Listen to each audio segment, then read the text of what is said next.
Благодарам. Председателка, колеги, пратеници, почитувана јавност. Како што веќе е општо познато, трае оваа сага околу избор на уставните судии, подолг временски период и Собранието треба да утврди, односно да избере 3 кандидати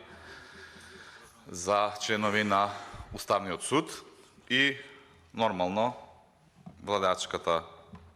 СДСМ и ДУИ доставиле точно 3 предлози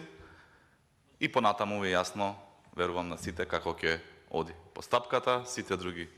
кандидати ќе бидат отфрлени, овие тројца предложени од СДСМ прифатени и истите ќе станат уставни судии и за жал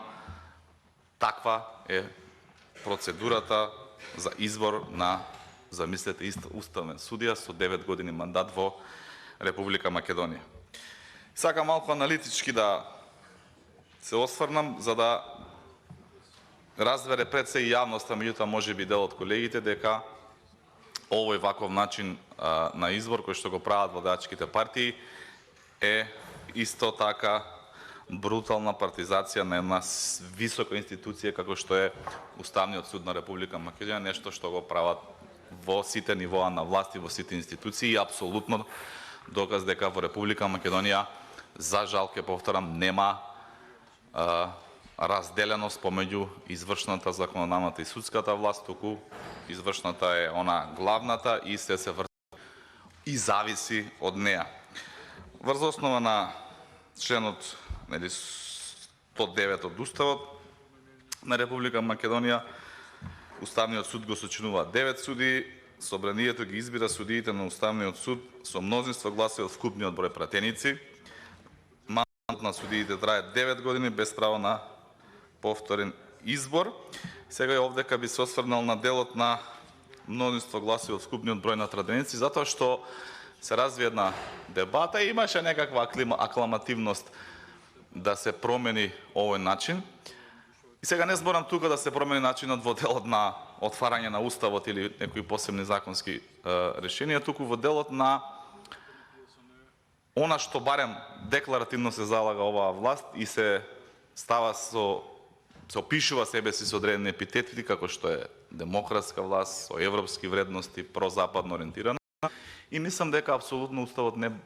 забранува или не оневозможува консензуално носење на овие предлози, низ еден диалог со опозицијата, каде што ќе се утврдеа кандидати со сериозен бекграунд, капацитет и можност да одговорат на функција и консензуално едногласно ќе беа предложени. Меѓутоа, апсолутно диалог за оваа тема немаше, како што впрочем нема ниту за една тема и власта си ја тера постапката како што се ја тера. Ќе ве потсетам, ова финале за избор на суди имаше своји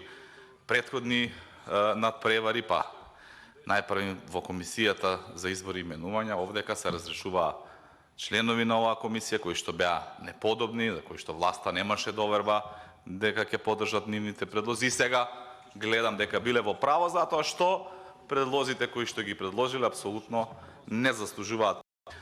поддршка и очекувано после целите овој период еден ваков епилог. Во истиот член исто така се нотира и дека судиите на Уставниот суд се избираат од редот на истакнати правници. И бидејќи ова е така напишано во Уставот и еден сериозен проблем, ја дури се консултирав со речник на македонски јазик за да видам што значи зборот истакнат. За да видам дека можеби греши опозицијата, па погрешно го тумачиме зборот. И во речникот на македонскиот литературен јазик зборот истакнат е збор од вид придавка, кој што се дефинира како што се издвојува, што е познат во јавноста по некоја особеност. Значи, кога оваа придавка истакнат ќе се додаде на правник, би требало да е логичната дефиниција од македонскиот литературен јазик дека треба да се работи за личност која што се издвоила во областа на правото, која што е позната на јавноста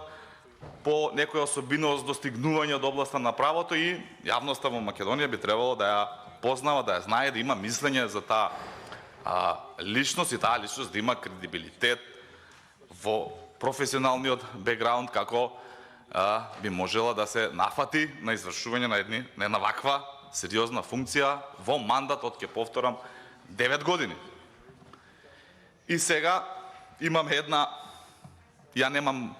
не можам да ја дефинирам поразлично, освен комична ситуација, морам да кажам. Конкретно со овој предлог за кој што сега расправаме, тоа е господјата Татјана Васич Бозаџиева. Зашто комична? Затоа што замислете, СДСМ и ДУИ за истакнат правник сметаат анонимна личност која што положила правосуден испит. Се обидов и статистички да дојам до податок колку луѓе во Република Македонија имаат положено правосуден испит и не успеав да најдам екзактна бројка, меѓутоа огромен е бројот, и одбранила магистарски труд од областа на граѓанско право, тоа сега скоро го одбранила, исто така ваков податок успеав да најдам делумно, годишно по 600 до 700 луѓе добиваат магистратура од областа на правото. И сега со овие два параметри, не знам како се истакнала Татјана Васич Бозаџиева, од илјадници и илјадници граѓани во Република Македонија со вакви квалификации, да замислете за еден од 9 члена на Уставниот суд со мандат од 9 години. И зошто комична? Затоа што, замислете, професор доктор Родна Живковска не ги задоволила критериумите на власта за истакнат правник, каде што матурата, па и тие магистратурата, се извинувам, и тие предмети од магистратурата ги полагала кај Родна Живковска оваа Татјана Васич Бозаџиева. Значи, менторот во академската сфера е не поистакнат правник отколку овој студентов. Он е поистакнат правник. Парадокс, комичност и не знам со какви други зборови, да не бидам сватен погрешно, може да се опише една ваква ситуација. Се потрудив и да го изанализирам и биографија на господја Татјана Васич Бозаџиева од аспект на надлежностите кои што се пропишани на Уставниот суд во членот 110 од Уставот на Република Македонија. И сега ова господја Бозаџиева, која што ќе изгласа СДСМ и ДУИ, треба да се справува со вакви ингеренции, замислете, да одлучува за согласноста на законите со Уставот. Една од најсуштествените надлежности што ги има Уставниот суд. И од оваа надлежност може да се прочита меѓу редови, што впрочем е намерата на владачкото мнозинство. Намерата е да се зацкријат уставните промашувања и уставните криминали на правени од оваа власт, да бидат покриени со луѓе послушници нивни. И уште една многу битна работа, која што ја планираат ова владеачко мнозинство, а тоа е, имајќи го во предвид мандатот на уставните суди, а гледајќи како се подготвуваат веќе за избори, затоа што како владеачки партии веќе се јавија активности на терен, по трибини, по не знам што, планираат откако ќе си заминат онаму каде што им е местото, тоа е опозицијата, да останат уште еден период сигурни и да вршат притисок на таа нова власт која што ќе се зафати со одредени реформи кои што нив нормално дека нема да им одговараат и ќе блокираат, односно ќе укинуваат закони. И тоа е една од причините зашто вакви анонимни, неистакнати правници се предлагаат за уставни суди. Исто така оваа господја треба да одлучува за согласноста на другите прописи на колективни договори со Уставот и законите, да ги штити слободите и правата на човекот и граѓанинот што се однесуваат на слободата на уверувањето, совеста, мислата, јавно изразување на мислата, политичкото здружување и действување, забрана на дискриминација на граѓаните по основа на пол, раса, верска, национална, социјална и политичка припадност како надлежност. Колку се загрижени за човековите права видовме денеска на комисијата, на анкетната комисија, каде што бегаат од дебата и си го користат си ја користат можноста да не прават кворум, затоа што се мнозинство, за да не се отворат теми, како што се денешните, каде што требаше да се расправа за сериозни потврлувања на институциите кои придонесоа за сообраќајни несреќи и во Бугарија и во Република Македонија, за горењето на болницата модуларна во Тетово. Меѓутоа, пред некој ден исто така избегаа и од дебата за однесувањето на претседателот на Собранието Талја Џабери токму од аспект на овие права, така што се сомневам дека и оваа господја нема да ги следи наредбите од ова владеачко мнозинство. И надлежности во делот на суди, надлежности помеѓу носители на законодавна, извршна и судска власт, тука исто така една надлежност суди на надлежности на органи помеѓу органите на Републиката и единици на локална самоуправа да одлучува за одговорноста на претседателот на Републиката. Не се случило и нема да се случи. Одлучува за уставноста на програмите и статутите на политичките партии на Сдруженијата на граѓани, и тука можност за влијание врз политичките партии. Гледаме како целото судство е впрегнато во прогон против ВМРО ДПМН, гледаме овој период интензитет на тој прогон, гледаме како по најавата на протестот на ВМРО ДПМН и коалицијата на 18 јуни и одзивот и интересот и масовноста на очекуваната масовност на тој протест, како ги впрегна сите можности алатки на оваа власт за сузбивање на тој протест, па и се носат одредени пресуди кои што апсолутно ниту се логични, ниту се правни, ниту се засноваат на некакви материјални докази, како што впрочем е нашиот правосуден систем, туку се исклучително алатки за вршење на прогон и притисок на најголемата политичка партија ВМРО ДПМН. Исто така овој уставен суд треба да одлучува и за други прашања утврдени со уставот. И сега замислете за едни такви ингеренции надлежности кои што ги има уставниот суд, а пред се и уставот пропишал норма која што никој не сака да ја коментира од власта, тоа е истакнат правник. Нас ни се предлага личност која што има положено правосуден испит и пред неколку месеци одбранила магистарски труд. И илјадници вакви граѓани, стотици вакви ликови има во оваа институција само вработени, во Собранието. Да не зборам по другите институции, а да не зборам надвор од државната и јавната администрација или во научната фела. И пак ќе го повторам апсурдот, Родна Живковска, како професор на факултет и ментор кај што полагала оваа Татјана Васич, не е истакнат правник за власта, ама оваа е истакнат правник. Што стои во биографијата, која што е доставена од господја Татјана Васич Бозаджиева, се извинувам. Значи, работна кариера ја започнала во Министерството за финансии, каде што од 1998 до 2001 година работи во областа на јавните набавки, меѓународни финансии и реформа на јавната администрација. Претходно ги прочитав надлежностите на Уставниот суд и овдека поклопување апсолутно никакво нема.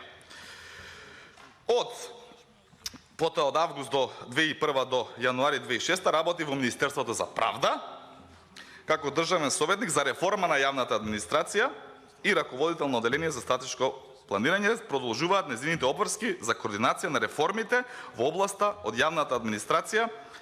а учествува во ведување на внатрешни процедури на ова министерство на функциите поврзани со процеси на стратешко планирање, функционална анализа, како нови процеси кои презагуваат од реформата на јавната администрација. Значи, супер што работела господјава на реформи за јавна администрација. Морам за жал да констатирам дека очигледно не била многу успешна, затоа што реформите на јавната администрација се нешто што е најкритикувано во извештаите на Европската комисија подолг временски период и нешто што е апсолутна рак рана на оваа држава веќе подолг временски период, ама исклучително лоша работа завршила во периодот од 2001 до 2006 година, затоа што знаеме каква администрација сме имали и каква е нејзината ефикасност. И подоцна продолжила да работи во катастарот на недвижности, сегашна агенција за катастар на недвижности, каде што спроведувала проект одделот на имотно-правни односи и така натаму, одлична работа на еден административец. Меѓутоа, повторно никакво преклопување со надлежностите кои што ги има Уставниот суд. Замислете, учествува и во изготвување на сите подзаконски, дури не учествувала во законски, подзаконски прописи донесени врз основа на ново донесениот закон за катастар на недвижности. Одлична работа, предпоставам добро завршена работа, ама нашите северни соседи велат благе везе нема со надлежностите на Уставниот суд. Од 2007 до 2009 работи во Агенција за катастар исто на недвижности, на некое друго работно место, каде што учествувала во изготвување на извештај презентиран пред министерот за правда и други високи владени представници. Пак ќе повторам, одлична административна работа, која што нема допирни точки со надлежноста на Уставниот суд, за кој што ја предлага. Во 2009 до 2013 работи во Државниот завод за ревизија, каде што станува и генерален секретар, и учествува во изготвување на Законот за државна ревизија во зимна соработка со Собранието, владата и другите надлежни органи, како и со институциите за надворешна ревизија и на другите држави. Па од 13 до 19 работи во Министерство за здравство, како државен советник, каде учествува во изготвување на сите закони и подзаконски прописи од областа на здравството и пишува правни анализи и мислења. И ако ја видите таймлајнот, линијата на позициите каде што била оваа господја Васич, ќе се преклопи со функционерски позиции на еден многу познат министер од владата на ВМРО ДПМН, еден министер врз кој што СДСМ изгради кариера на клеветење, на најниски зборови, на протести, нарекувајќи го министер за смрт, а истиот тој министер сега е еден од омилените поранешни функционери на СДСМ и често пишува колумни и гостува во телевизии под контрола на СДСМ и истиот тој беше еден од организаторите и обидите да се направи пуч во ВМРО ДПМН и цело време го критикува актуелното раководство на ВМРО ДПМН. Многу симптоматично и сомнително од кои побуди причини и тој министер кој што вака барем во јавноста неофицијално е еден од заслужните под наводници за обезбедувањето на двотретинското мнозинство кога се менуваше Уставот, меѓутоа очигледно можеби добро пазарил затоа што гледаме како негови кадри или негови блиски луѓе напредуваат во време на власт на СДСМ. И сега имаме две парадоксални и многу интересни вака за јавноста информации кои што се наведени во незиното биографија, незиното CV од 2019 до 2020 година. Во Министерството за правда работела како државен советник за ЕУ интеграции и замислете, ова е многу, би ве замолил за внимание да го слушнете затоа што напишано во незиното CV, а тоа вика дека како државен советник на ЕУ интеграции учествува во преговорите за поглавјето 23. Господјава изгледа не го апдейтирала CV-то и уште останата во она сликата од авионот кога добивме датум за преговори, кога отпочнавме преговори во ова собрание, кога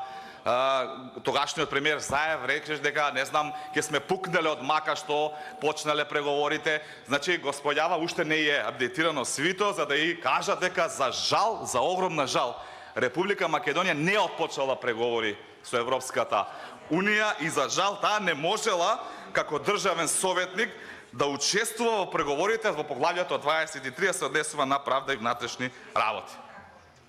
Така да, ете и ваква информација дознав од ова CV и супер што сме почнале преговори, меѓутоа ова е сериозна институција и овдека јас сериозно ги читам материјалите. Тега, со почеток на пандемијата во CV-то навела дека е член на кризниот штаб при Министерството за правда за пандемијава за COVID-19 и изготвувала уредби со правна сила за време на вонредната состојба. Оние уредби со правна сила кои никогаш не ги видовме во собранието, кои што си ги подпишуваат тогаш без собрание и каде што има плејада на уредби кои што ниту има врска со пандемијата, меѓутоа и како има врска со овозможување на тогашната СДСМ и ДУИ да си вршат криминали легално, да подкупуваат граѓани легално во предизборните процеси, посебно 2020. Од септември 20 до јануари 22 господјава работи во Министерство за здравство како посебен советник за правни прашања и тука учествувала како член на Национална техничка работна група за вакцинација против COVID-19 и одговорно лице за изготвување на правната рамка која имаше за цел правно да ги регулира превентивните мерки против COVID-19. Фантастична работа завршила. Не знам само дали учествувала и во правната рамка кога Венко Филипче сакаше да набави вакцини криминално. Не го навела тоа во CV-то, предпоставувам можеби била некако советник, меѓутоа замислете човек кој што изработувал правна рамка за вакцинација. Јас колку што знам, тука и професорката Силјановска, ние имаме правна рамка за вакцинација во оваа држава можеби 5 на 100 години. Она сега ја изработувала и тоа ја квалификува, замислете, да биде уставен судија. Инаку поседува високо ниво на вештини и искуство во водење на професионална комуникација со странски и домашни институции, експерти и активно го користи англискиот јазик. За ваква личност СДСМ и ДУИ не убедуваат дека е добра и ги исполнува критериумите да биде уставен судија. Јас вака ќе ги кажам една теза на колегите од СДСМ и ДУИ. Татјана Васич Бозаджиева, согласно ова CV, е фантастична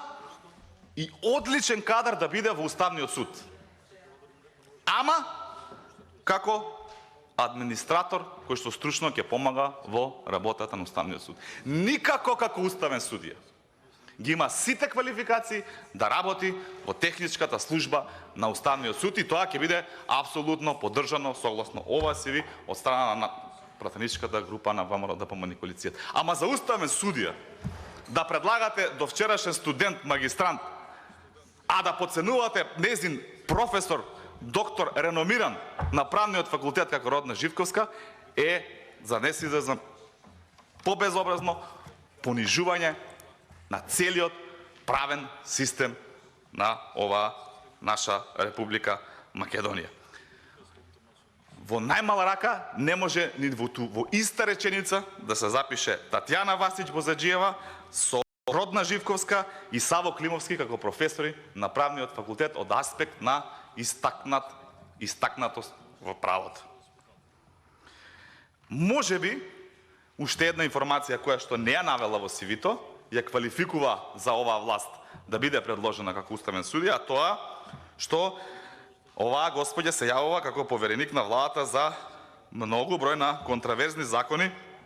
кои што се поврзани со криминал или легализација на криминал, како што впрочем е и законот за контрола на опојни дроги и психотропни субстанции, преку кој требаше да се легализира марихуаната за потребите на Заев и семејството Заеви, односно да се штитат приватните интереси и бизниси и други закони од здравство и правда. Таму оваа господја била вака доста истакната како бранител на овие закони и очигледно е тоа една аргумент зошто СДСМ и ДУИ ја предложиле, затоа што никако не може да биде незината професионална компетенција, или пак можеби ќе дадам уште една информација, ја квалификува да биде уставен судија тоа што таа има една интересна блискост со една фирма која што деновиве повторно се јавува како учествува, односно во прогонот против ВМРО-ДПМН и дискредитација на високите функционери на ВМРО-ДПМН, а тоа е фирмата Никоп и согласно одредени информации кои што кружат по кулоарите дека ја е задолжена за примопредаја на финансиски средства од оваа фирма која што во овој период добива преку милионски цифри на државни тендери, добива лиценци за тестирање во период на COVID-19, отвара лаборатории за таа намена, така што не знам, би сакал некој од владачкото множество да ми појасни врз основ на кој од овие критериуми кои што ги наведов, Татјана Васич Бозаџиева е избрана да биде предлог на СДСМ и нормално согласно праксата во ова собрание избрана да биде уставен судија во Уставниот суд на Република Македонија, затоа што апсолутно критериумот истакнат правник не држи вода. Благодарам.